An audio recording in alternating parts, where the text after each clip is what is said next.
What's going on, everybody? It's your boy Itz-Beez-Da, TrackStar, and welcome back to Dancehall Masterclass, Chapter 3, final video in this chapter.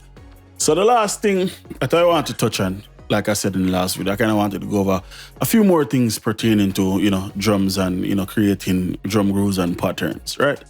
So the last thing I wanted to touch on is basically, if you are the person that is just coming over here and dragging in your samples like this, and then when you add, you add notes. So let's add some notes to this. You hear that? And then you don't know what the fuck is going on, or you're trying to figure out what the fuck is happening. I'll tell you right now, whenever you have a sample over here and you want to bring it into FL Studio, you never drag it. You know what I'm saying? You never ever drag a sample from over here. Unless you are dragging it into the playlist. Now that's a totally different ball game. Cool, like if I'm dragging in an effects, I'll drag that into the playlist. Like I won't drag an effects onto the step sequence. I'll drag it into the playlist where it doesn't matter.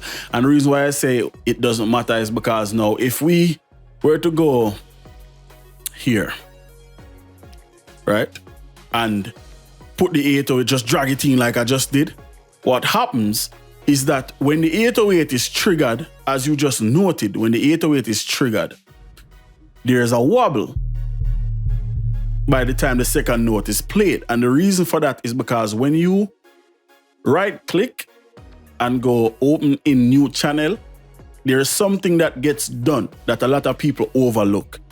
And that is why when I was adding the samples earlier, you saw that I didn't just drag them, I was right clicking and adding to a new channel.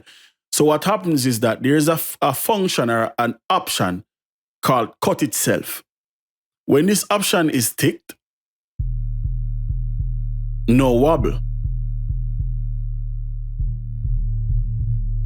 So basically what is happening is that when you have cut itself on, every single time that a note plays, so here and here, it is re-triggered. Right? Every time this note plays, it starts back at the beginning. It stops where it's at, cut off, and start back at the beginning. Without that, when this note is played again, it basically continues out for the length of the note, and then it plays the new note for the length of the note. So that is why the wobbling is happening, because you're playing the note and there's fluctuation, between the notes or whatever, because it didn't cut off, which it is supposed to. You understand what I'm saying? A kick you can get away with, because with a kick, it's very short. So even if I don't have cut itself on for the kick, it's very short anyway. So you may never notice it. With a hi-hat, sometimes you can get away with it, but a lot of times you cannot, because if I were to turn it off here, it's very unnoticeable, because that's very small, that's very quick, that's like a split second. But with an 808, which is sustained, it's impossible.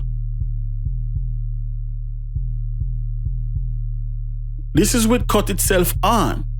Turn it off, all of a sudden the 808 sounds like shit.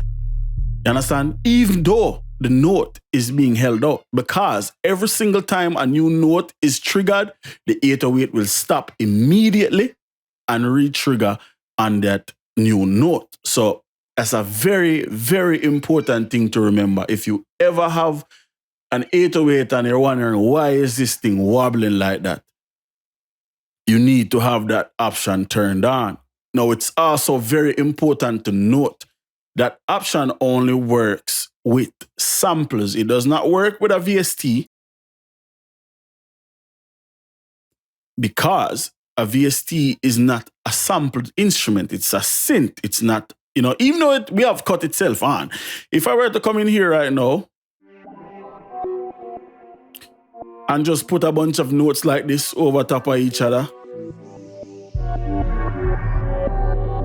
it's not going to happen, because it's a synth. It's not a sample. You cannot re-trigger a VST unless, you cancel the previous note. So in this situation, everything would re-trigger, because there's nothing that is, overlapping and all of that type of stuff. So that's just very important, and just something that I felt like I needed to touch on before we closed out this chapter. So like I said, in the next chapter, we jump back into melodies and start, creating some a little more advanced melodies and, just kind of start putting, everything that we learned so far, except for chapter 2, all of the mixing stuff into play, like the basic chord structures and kind of expanding on that. I'll also be updating the members only downloads with a few new files, just a few of the perks of being a member of the website. Once again, thank you all for your support. Until next time, it's your boy, Itz-Beez-Da, the TrackStar. Peace.